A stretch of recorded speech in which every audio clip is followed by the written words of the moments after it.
invitación al comité organizador. Voy a tocar un tema muy importante que es la nutrición e inmunidad. Declaro no tener ningún potencial conflicto de interés. Esta es la agenda que vamos a tocar. Y bueno, empezamos. Cuando hablamos de malnutrición e infección, decimos que la desnutrición es la principal causa de muerte. Hay una interrelación entre la infección y la malnutrición.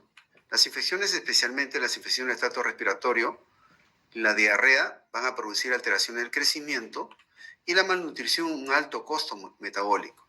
El aumento del déficit de energía en niños infectados es sumamente importante, pero el gasto de energía que produce la malnutrición para la activación del sistema inmune también. De acuerdo a la OMS, define la desnutrición como un desequilibrio entre la ingesta de nutrientes y energía y los requisitos del cuerpo para garantizar la homeostasis, las funciones específicas y en el caso de los niños, especialmente el crecimiento. Las causas son diversas, sociodemográficas, el medio ambiente, ¿no? Ahora se habla de un término que se llama disfunción entérica ambiental o enteropatía ambiental, que se caracteriza porque va a haber déficit de micronutrientes como la vitamina A, los folatos, el zinc y especialmente las proteínas. Se habla también de la estacionalidad, la edad, el sexo, el hacinamiento, la educación de la madre, alteraciones o la no vacunación, ¿no? Entonces, cuando hay una interacción de la desnutrición con la disfunción entérica, ambiental y la inflamación sistémica, esto puede deberse a la deficiencia de nutrientes, los insultos medioambientales, que va a causar una infección entérica. Esto va a tener muchas consecuencias, por ejemplo, la disbiosis intestinal, la reducción de la barrera o la función de barrera intestinal, la inflamación del tejido o del aparato digestivo, que alteraría la homeostasis de la inmunidad. Esto va a tener una sinergia, o mejor dicho, este sistema inflamatorio lo que va a producir es que la translocación microbiana se va a dar con mayor frecuencia y la alteración de la función innata de la inmunidad, generando unas inmunodeficiencias, defensas alteradas del hospedero y fundamentalmente el gran costo metabólico que acarrea esto. De acuerdo a la OMS, en el 2018, las dos principales infecciones producidas por la desnutrición es la de neumonía y las diarreas. Fíjense las cifras tan elevadas, por ejemplo, 800.000 menores de 5 años fallecen cada año por neumonía y por diarrea, 437.000 niños menores de 5 años. A nivel mundial hay más de 1.400 casos de neumonía por 100.000 niños, un caso por 71 niños cada día. El sur de Asia son los casos más importantes, el África Occidental, África Central. El progreso en la reducción de muertes por neumonía en los niños menores de 5 años ha sido significativamente más lento que las otras enfermedades infecciosas que puede haber en la población de niños con desnutrición. Del año 2000, las muertes de menores de 5 años por neumonía ha disminuido el 54% y las muertes por diarrea disminuyeron el 64%. Y ahora representan casi la mitad de las muertes por neumonía. Fíjense en este esquema, las muertes en niños debajo de 5 años por enfermedades infecciosas. Una comparación entre el año 2000 y 2018. Sin embargo, siguen siendo altas a pesar de la disminución comparadas en el año 2000 y 2018. Cuando hablamos de nutrición, hablamos de 3 agentes importantes. El medio ambiente, que es la selección de los alimentos, la frecuencia de consumo, el ambiente donde se va a nutrir el niño, la gastronomía local, el tamaño de raciones que va a comer el niño, los horarios que son importantes, y el agente, aparte del agua, la energía y todos los nutrientes, pero especialmente el huésped, o sea, el niño. El niño tiene unas características fisiológicas sumamente importantes que lo difieren del adulto. En el adulto la nutrición es importante, sí, para el mantenimiento especialmente de las funciones vitales y especialmente la producción de energía, pero el niño tiene otras importantes acciones, por ejemplo, el crecimiento y el desarrollo, llamándose esto maduración funcional, ¿no? Entonces, cuando hablamos de la inmunonutrición, que es la ciencia que estudia las interacciones entre la nutrición y el sistema inmune, las infecciones, la inflamación y el daño de los tejidos hacia la injuria, denominándose esto las 4 Ls. Cuando hablamos de malnutrición, hablamos tanto del exceso sobre nutrición o también por el defecto de nutrición, que lo que va a acarrear son cosas importantes como la malnutrición proteico-calórica, alteración de la absorción de micronutrientes como la vitamina A, fierro, zinc, cobre, etcétera, ¿no? Pero especialmente sobre las proteínas transportadoras.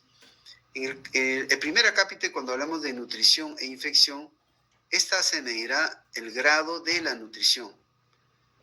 Se medirán los defectos en el mecanismo de defensa y esto lo conocemos como la primera L. La malnutrición proteico-calórica conlleva a la alteración de micronutrientes y especialmente de las proteínas transportadoras, que son los componentes específicos y inespecíficos de la respuesta inmune. Y esta es la segunda L, hablamos directamente ya de la inmunidad. Y los nutrientes inmunomoduladores, que son los tocoferoles, el retinol, el zinc, los ácidos grasos, como los omega 3, omega 6, pues son los mediadores del proceso inflamatorio que se produciría en los pacientes con problemas nutricionales. Y esto lo conocemos como la tercera L. Y la cuarta L se habla de ya del daño celular producido por los nutrientes que modulan el daño tisular, y esto va a ser mediado por la hipoxia o toxinas, ¿no? Hay que recordar que la inmunidad son de dos tipos, la inmunidad innata y la inmunidad adaptativa. La inmunidad innata es la primera línea de protección, es una respuesta inmediata, no específica, no tiene memoria. La adaptativa es en respuesta a los patógenos, es más lenta, es muy específica, pero sí tiene memoria. Los componentes celulares, por ejemplo, en la inmunidad innata tenemos los granulocitos, neutrófilos, basófilos, macrófagos, mastocitos, las células natural killer. Y los componentes celulares son el linfocito B, el linfocito T, de la respuesta adaptativa y especialmente la relación del linfocito CD4 y el CD8, que nos dan la respuesta citotóxica. Y esto, por ejemplo, en los pacientes desnutridos, son los que van a producir una gran inmunodeficiencia. Los componentes solubles está pues el complemento, la proteína de fase aguda, las citoquinas de la respuesta innata, especialmente el factor de necrosis tumoral alfa, la interleuquina 1, la interleuquina 6, y los componentes solubles de la respuesta adaptativa, de la inmunidad adaptativa, están los anticuerpos producidos por las células plasmáticas, las citoquinas linfocíticas, especialmente las interleuquinas 2, 4, 5, 10 y 13, y el interferón gamma relacionado a la infección viral.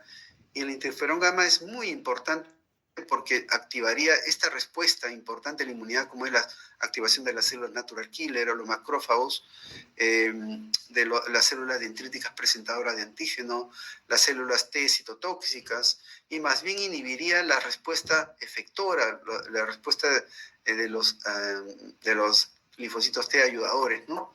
Que más bien generarían una respuesta sobreagregada. Y el otro componente de la inmunidad es la microbiota, que lo veremos más adelante. Entonces, cuando hay una deficiencia de los nutrimentos, por ejemplo, todos los nutrimentos y energía, la respuesta alterada de la inmunidad, pues no se va a liberar bien el interferón gamma, va a haber una respuesta inmune, una mala respuesta inmune a las vacunas, el CD4 y el CD8 citotóxicas van a estar inmaduras, va a haber una producción de citoquinas alteradas. En relación a las proteínas aminoácidos, va a haber una alteración en la ACE2, que está muy en boga, estuvo muy en boga en la pandemia, la vitamina A, alteración inmune de las vacunas, inmunidad de las mucosas, especialmente por la vitamina A. Y los demás nutrientes son importantes porque generarían alteración en las interleuquinas, en el CD4, CD8 inmaduras, pero especialmente en la disminución de la proliferación celular.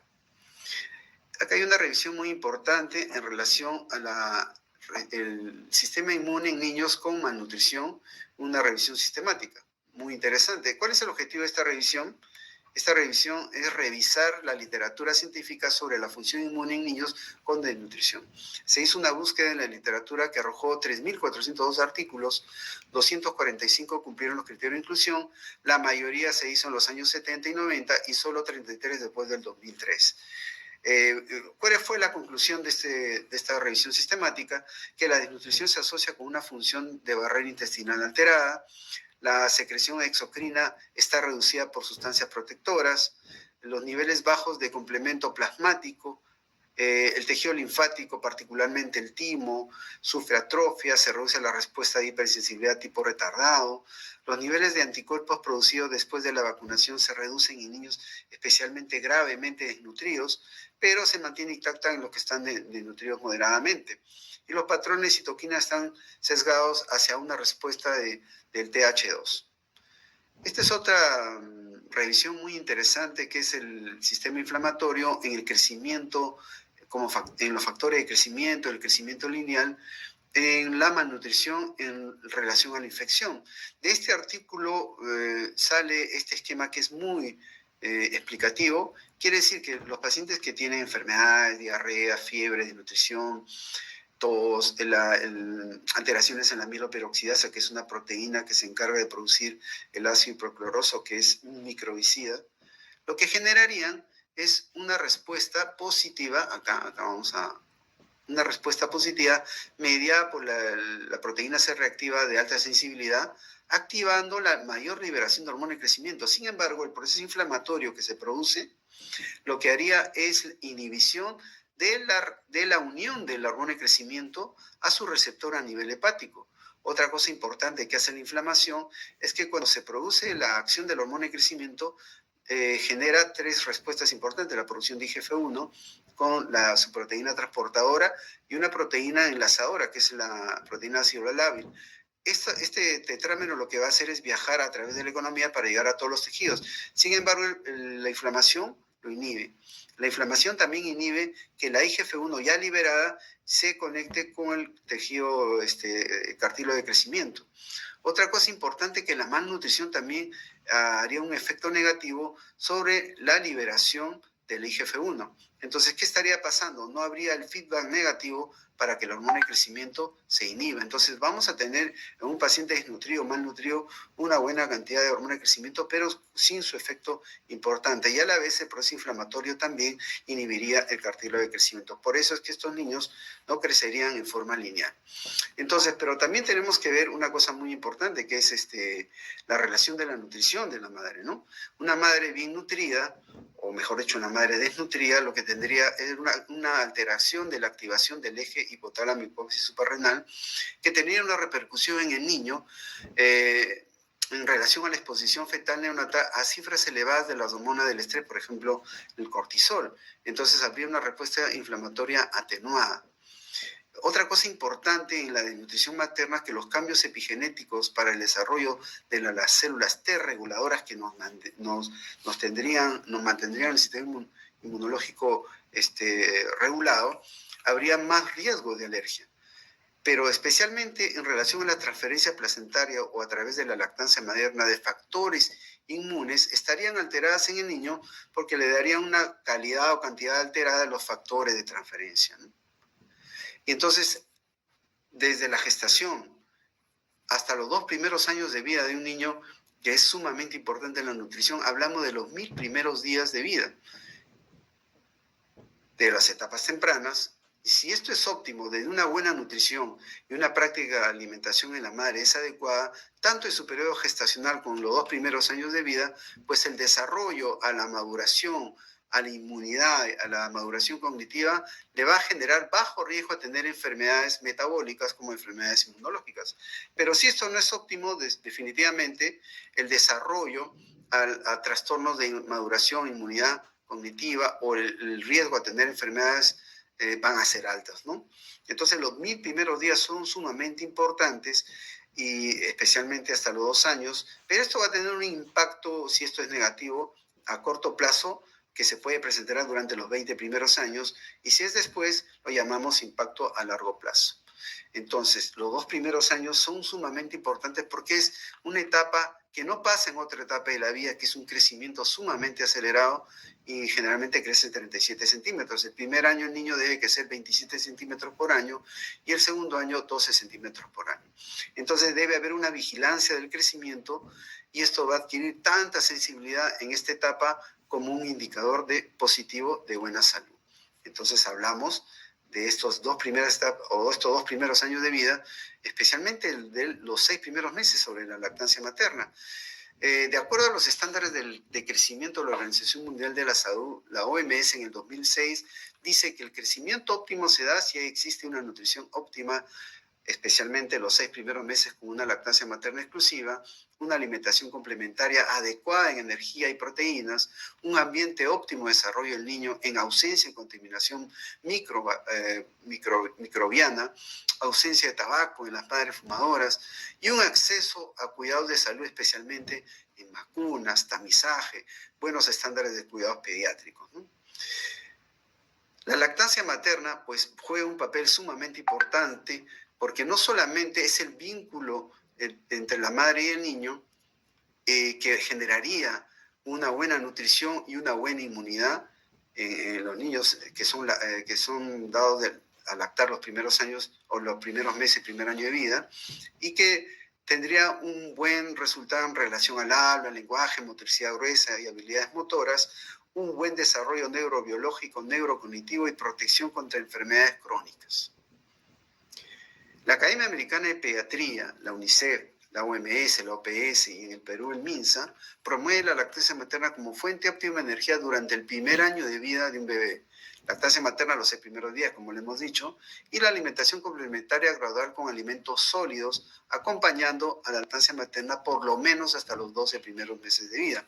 ¿Qué da la lactancia materna? Pues reduce el riesgo a corto plazo de enfermedades múltiples como infección de tracto respiratoria, otitis media aguda, infección de gastrointestinales, NEC, muerte súbita del lactante, dermatitis atópica, eczema, asma y a largo plazo enfermedades crónicas, enfermedad celíaca, obesidad, diabetes, etc., ¿no?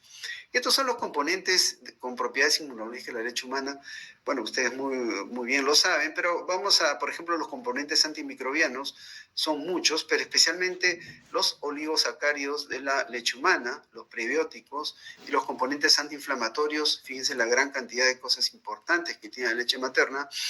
Hay una que se llama osteopontina, que conforma la barrera de todas las mucosas y la lactoferrina, ¿no? También hay compuestos que preparan la tolerancia, como son las citoquinas, la interleuquina 10 y los anticuerpos antiidiopáticos, factor de crecimiento beta. Y los compuestos para la inmunidad, como son los macrófagos, neutrófilos, linfocitos, citoquinas, factores de crecimiento, hormonas, péptidos, nucleótidos, moléculas de adhesión, ¿no? Más allá, este es un artículo bien interesante en relación a la microbiología de la leche humana. Más allá del microbioma bacteriano, existe un viroma en la leche humana que tiene efectos en el desarrollo del infante. Entonces, la leche humana, aparte de tener microbios que colonizan el intestino del lactante, especialmente en los primeros años de vida, que le dan una maduración del sistema inmunitario y una protección contra patógenos, también no solo está la microflora procariótica, sino también los virus eucariotes y los bacteriófagos. Y estos son importantes porque estos virus le van a generar una buena respuesta de inmunidad innata y inmunidad adaptativa. Estas comunidades virales diversas o elementos virales integrados en el cromosoma del huésped lo conocemos como viroma. Este viroma es sumamente importante porque que se da a través de la leche materna, generaría una respuesta a todo lo que entra en el medio ambiente, la dieta, la nutrición, la leche, los antibióticos, etcétera, que generarían una alteración en la microbiota, pero especialmente lo que haría estos virus bacteriófagos estarían eliminando estos patógenos, ¿no? Entonces, en general, la microbiota nosotros lo vamos a generar a través especialmente del efecto de la exposición en una mamá previo a la gestación, o también durante la gestación, el uso de antisépticos, antibióticos, la dieta, o factores epigenéticos como es la nutrición. Y la microbiota se va a transmitir a través de la leche materna, especialmente el contacto piel a piel, el pasaje por el canal vaginal. El niño, el recién nacido, también puede alterar su microbiota por el uso de antibióticos precozmente, si nació por cesárea, si le hicieron baños extensos, etcétera. Una serie de cosas que pueden hacer que cambie la microbiota del niño, ¿no? Fíjese este esquema muy interesante. Un recién nacido por vía vaginal, solamente lactado con leche, alimentado con leche materna. Fíjense en los días cómo va cambiando la microbiota hasta los 12 meses. Pero, por ejemplo, un niño que nació por parto vaginal y fue lactado solamente con leche artificial, su microbiota es diferente. Y los que fueron operados por cesárea, pues también mucho más alterada su microbiota, ¿no? Y es importante recordar que esta microbiota es importante, por ejemplo, en la etapa de la niñez, los lactobacilos, las bifidobacterias, que son sumamente importantes que se producen en la leche materna, pues van a predominar en la etapa de la niñez. Y es en la etapa de la adultez donde estas microbiotas, que son sumamente importantes, van a disminuir. Por eso en el anciano más bien van a predominar otro tipo de bacterias mucho más patógenas, ¿no? Entonces la microbiota tiene una función, una regulación, tanto como barrera intestinal, función autoinmune, etcétera, y es responsable de muchas enfermedades, fíjense, una gran cantidad de enfermedades, pero especialmente la obesidad, la diabetes, ¿no? Y por eso es tan importante estudiar la microbiota. Fíjense, el genoma colectivo en estos microorganismos llamada microbiota conforma una gran cantidad o millones de genes. Se habla de alrededor de 150 millones de genes comparados con el genoma humano que solamente tiene 20.000 a 25.000. Fíjense toda la información que tenemos en relación a la microbiota y cuáles son sus efectos metabólicos: catabolismo de toxinas, catabolismo de agentes carcinogénicos, síntesis de micronutrientes, fermentación de sustancias alimentarias no digeribles, ¿no? Absorción de electrolitos. Y una de las cosas importantes que tiene la microbiota es la producción de los ácidos grasos de cadena corta, como es el butirato, propianato y el acetoacetato, que son importantes para la nutrición del colonocito, porque producirían una buena diferenciación y crecimiento de los enterocitos, especialmente del colonocito, ¿no? Entonces, las diferencias de las actividades metabólicas de la microbiótica pueden contribuir a una variación en la extracción de calorías ingeridas de sustancias alimenticias. Quiere decir que la microbiota nos confiere alrededor de 30% más de energía extra que podemos tener durante el día. Y puede almacenar calorías ingeridas del tejido adiposo y también es una disponibilidad de energía para la proliferación microbiana.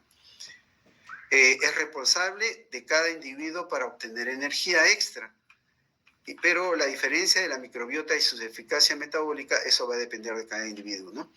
Pero una alteración en esta microbiota nos puede predisponer a una obesidad, diabetes o trastornos metabólicos. Cuando hablamos de probióticos y los prebióticos de la leche humana, el término probiótico es un término griego que significa a favor de la vida, acuñado por Lilly y Stewart en 1965.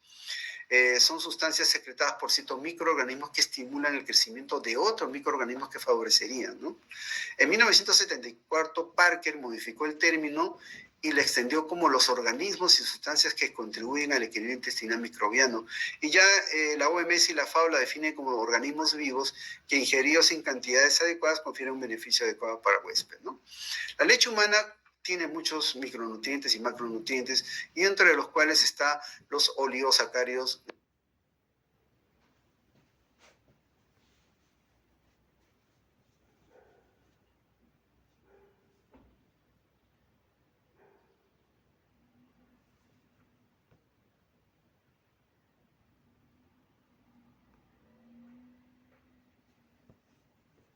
El medio ambiente, leche humana, que son sumamente importantes, especialmente en la leche madura y en el calostro, ¿no? Estas son algunas principales oligosacáridos de la leche humana, que tienen efectos múltiples, que solamente voy a mencionar el efecto antimicrobiano. Estos oligosacáridos pueden tener un efecto directo sobre el bloqueo de adhesión de microorganismos patógenos o un efecto indirecto en relación a la fermentación selectiva por microbiota intestinal. Lo que generaría son esta acción bifidogénica que modularía el sistema inmune, modularía la producción de bacteriocinas y competencia con patógenos por sitios de adhesión, ¿no? Y la producción de ácidos grasos de cadena corta, alterando el pH para inhibir la proliferación de estos microorganismos, ¿no? Pero especialmente el efecto antiinfeccioso de los oligosacáridos es especialmente las bacterias tienen una molécula en su alrededor de ellas que se llaman adhesinas. Estas se adhieren a los carbohidratos que tienen la membrana celular del epitelio intestinal. Entonces, los oligosacáridos o prebióticos se van a unir como si fueran receptores a las adhesinas, lógicamente, esto haría que ya no se puedan adherir a la mucosa intestinal, evitando la acción de las bacterias, ¿no? Sin embargo, hay otros micronutrientes en el desarrollo del desarrollo psicomotriz e inmunidad.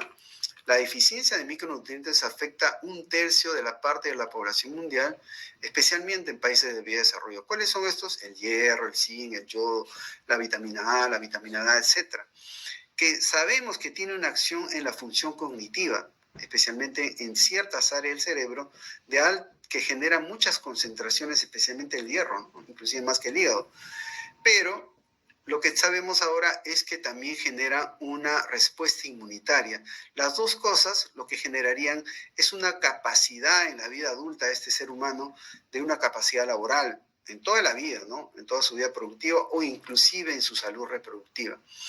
Dentro de las funciones del zinc, ustedes saben que el zinc es una metaloenzima que se activa o que cataliza más de 300 reacciones enzimáticas. Estas son las enzimas en las que interviene, pero interviene en una serie de funciones sumamente importantes: crecimiento, desarrollo cerebral, antioxidante, etcétera, y en su capacidad inmunológica, que es lo que vamos a hablar. El zinc, pues, activa una proteína que se llama timulina, lo que activaría específicamente es las células TH1, las células reguladoras TH1, efectoras, perdón, pero también activadas por los macrófagos, que generan una serie de citoquinas que podrían, a través del zinc, activar la maduración del timo. Cuando esta regulan la TH1, lo que harían específicamente es la liberación de interleuquina 2, que lo que harían es activar a las células natural killer. Estas células natural killer, bueno, ustedes saben, atacarían específicamente a microorganismos patógenos, liberando estas sustancias, ¿no? Factores inductores tumoral alfa, la interleuquina 1 beta y el interferón gamma. Otra cosa que hace la interleuquina 2 es activar al TH2. ¿Y esto qué cosa es lo que va a hacer? Va a liberar estas interleuquinas para madurar a los linfocitos B hacia células plasmáticas para liberar anticuerpos. Una de las cosas importantes es en relación a la vitamina A, el estudio de la vitamina A sobre las células inmunes del tejido linfoide, las mucosas y el intestino especialmente, ¿no? La vitamina A, ustedes saben que lo adquirimos a través de la dieta y lo tenemos como el retinol. A nivel de estas células llamadas dendríticas o células presentadoras de antígeno, lo que se va a convertir el retinol en ácido retinoico a través de conversiones, y el ácido retinoico va a tener una acción autocrina y paracrina sumamente importante, especialmente activando los linfocitos B inmaduros a maduros para producir anticuerpos. Estos anticuerpos lo que harían es aumentar la diferenciación, especialmente o especialización, especialmente la inmunoglobulina A, que sería la responsable de la protección de las mucosas, ¿no? Entonces, fíjense, los linfocitos T inmaduros y maduros. ¿Qué harían los linfocitos T inmaduros? Más bien producirían, gracias al ácido retinoico, más bien la activación de estos linfocitos T efectores y reguladores, más no los linfocitos T1 a linfocitos T17, que sí están relacionados a una exageración de la respuesta inmune. Otro factor importante, o digamos la vitamina D, que ahora se le considera una hormona, es sumamente importante porque lo podemos adquirir a través de los rayos ultravioleta, la dieta, etcétera. Estos componentes, como es la vitamina D, la 25-hidroxivitamina D, la 1,25, que es la vitamina activa que se forma en el riñón, lo que activarían es el paso de la 25-hidroxivitamina D en las células dendríticas para producir la 1,25-hidroxivitamina D, y estas activarían a los macrófagos para la maduración de los linfocitos T en los linfocitos B productores de anticuerpos. Entonces, estos monocitos o macrófagos aumentan la autofagia, o sea, una buena respuesta inmunológica, aumento de péptidos antimicrobianos, aumento de citoquinas proinflamatorias y especialmente disminución y proliferación de la respuesta inmunológica, ¿no? Y otra cosa rápidamente es en relación a la deficiencia del hierro. Sabemos que si el hierro está disminuido en los grupos vulnerables, como son menores de 2 años, embarazadas, mujeres de edad fértil, etc., Pero es importante a nivel del lactante porque al final del primer año el niño ha triplicado el peso corporal, ha duplicado el volumen sanguíneo y los requerimientos del fierro diario es semejante ya al adulto, y el consumo de alimento es 1/3 de un niño de un año. Entonces hace que el lactante tenga mucho mayor riesgo, ¿no? Entonces, estas son las funciones que tiene o las consecuencias de la deficiencia del hierro en niños pequeños, especialmente retardo de crecimiento, pero una alteración de la inmunidad celular y como consecuencia aumento de la severidad de las infecciones, ¿no? Hay que tratar la anemia y controlarla especialmente los 5 o los 2 primeros años, porque si esto es tratado antes de los 2 años, esto sí puede ser reversible, ¿no? Este es un cerebro, por ejemplo, de un recién nacido, 6 meses y 24 meses, como a través de la multiplicación de las neuronas pueden haber una buena interconexión en un paciente bien nutrido y un desnutrido, fíjense cómo está. Y una de las cosas importantes en relación al hierro es el desarrollo de la función del cerebro en las funciones ejecutivas, ¿no? La inhibición de planificar, ejecutar, seleccionar, supervisar, de la prevención que se ve alterado en la anemia si no es corregido hasta los 2 años. Entonces decimos que la respuesta inmune y la respuesta endocrinológica están relacionados y tienen una regulación bidireccional de la función cerebral e intestinal. Esto lo conocemos como la microbiota y las vías psiconeuroinmunológicas, donde están las citoquinas, las respuestas endocrinas hipotalámicas, la hipófisis y la suprarrenal, la vía de los nervios, especialmente el nervio vago. Y finalmente podemos decir que la inmunodifusión, tanto en la dieta inadecuada como en la malnutrición parenteral o en la inmunoepigenoma modificada, ¿no? Por ejemplo, una dieta inadecuada, una restricción calórica o una alteración macro, micronutriente deficiente, ingesta excesiva de grasa o azúcares, la transición alimentaria que se produce en los 6 meses específicamente, la malnutrición parenteral, reducción del tamaño, que puede generar reducción del tamaño de los órganos linfoides, exposición del útero a infecciones e inflamaciones, adquisición de una microbiota subóptima, desarrollo deficiente de la mucosa, ausencia del ligando dietético detectado por las células inmunes, el bajo peso al nacer, las marcas epigenéticas distintas que puede ser inclusive desde el peso corporal de la madre o los cambios hereditarios generados a través del tiempo, pueden producir una inmunodisfunción, tanto una subóptima inmunidad primaria de memoria o una inflamación crónica y activación inmune constante que generaría una alteración en el IGF-1, como habíamos hablado, o una insuficiente regulación de la respuesta inmune, que generarían infecciones recurrentes, o una alteración de la microbiota también regeneraría estas infecciones recurrentes y lo que hemos llamado en relación a la enteropatía. Esta enteropatía lo que generaría es un síndrome de malabsorción, ¿no? El IGF bajo generaría especialmente retardo de crecimiento, y los trastornos de alimentación, la desregularización de los adipocitos, etcétera, lo que conocemos como el síndrome metabólico. Entonces, fíjense, al final la malnutrición traería todos estos aspectos adversos, ¿no? Finalmente, el poder de una buena nutrición se da a corto plazo, porque una nutrición precoz en útero y en la infancia a través de la lactancia materna, a corto plazo nos puede generar un desarrollo del sistema nervioso normal, un adecuado crecimiento físico y una programación metabólica temprana adecuada, y a mediano y largo plazo un rendimiento cognitivo y educacional normal, una mejor respuesta inmune y una mayor capacidad laboral que va a tener este ser humano, y un menor riesgo a enfermedades no transmisibles como es la obesidad, la diabetes, cardiopatía, hipertensión y especialmente el cáncer. Swyman es un brillante neurólogo infantil norteamericano que decía: el futuro del hombre está en el cerebro de los niños. Si cuidamos el cerebro de los niños nacidos y niños, recién nacidos y niños, estaremos cuidando a la humanidad. Podemos agregar también que la nutrición adecuada se basa en un ambiente adecuado, con los nutrientes adecuados, originando una inmunidad adecuada para un desarrollo óptimo de una sociedad. Bueno, eso sería todo. Muchas gracias por su atención.